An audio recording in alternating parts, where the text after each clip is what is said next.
అందరికీ నమస్కారం. Video last దాకా చూడండి, ఎందుకంటే కొన్ని కారణాల వల్ల వీడియో పూర్తిగా చూపించలేకపోతున్నాం. కాకపోతే ఏంటంటే కొంచెం బియ్యము మనం ఎప్పుడు చేసినట్టు ఉప్పు, కారం, చింతపండు ఇట్లా కొన్ని సామాన్లు ఇస్తాం కదా, అలాగా కొన్ని సామాన్లు వచ్చాం. కొన్ని కారణాల వల్ల వీడియో పెట్టలేకపోతున్నాం. కాకపోతే మేము పడ్డ ప్రయాస మీకు చూపించాలి కాబట్టి ఖచ్చితంగా వీడియో చూపిస్తున్నాను. మీకు ఎవరికైనా ఇబ్బంది అయితే ఖచ్చితంగా మాకు ఫోన్ చేయండి. మీకు ఈయనంతవరకు మీరు సహాయం చేయడానికి మేము ఎప్పుడు ముందుంటామని చెప్పడం, మళ్ళీ అదే మాట చెప్తున్నాను. వీడియో లాస్ట్ దాకా మాత్రం ఖచ్చితంగా చూడండి. హలో, అందరూ బాగున్నారు కదా? మళ్ళీ మేము ముందుకు వచ్చేసాం. సోషల్ సర్వీస్, ఓసన్న సోషల్ సర్వీస్.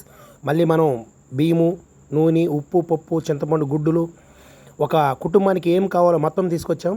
కాకపోతే పిల్లల బిస్కెట్లతో కూడా తీసుకొచ్చాం. అయితే ఏంటంటే కొన్ని కారణాల వల్ల వీడియో పెట్టలేకపోయాం.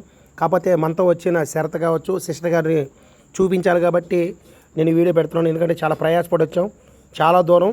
ఒక అన్నకి కాలు బాగాలేకపోతే కాలు యాక్సిడెంట్ అయ్యి ఇబ్బంది పడితే ఆయన చూపిద్దామని వచ్చాం. కానీ కొన్ని కారణాల వల్ల ఏంటంటే ఆయన ఒప్పుకోలేదు. అందువల్ల ఏంటంటే ఆయన మనం చూపించలేకపోతున్నాం. ఆయనకి సాయం చేయాలని మనం వచ్చాం. చాలా విధంగా సాయం చేయాలనుకున్నాం.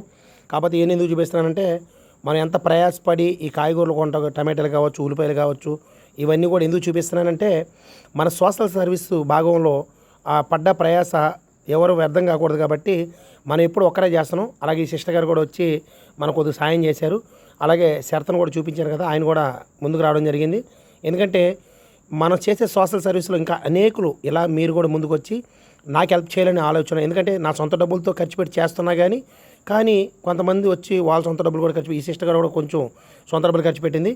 మీకు ఎవరికైనా అవసరం అయితే ఖచ్చితంగా మాకు ఫోన్ చేయండి.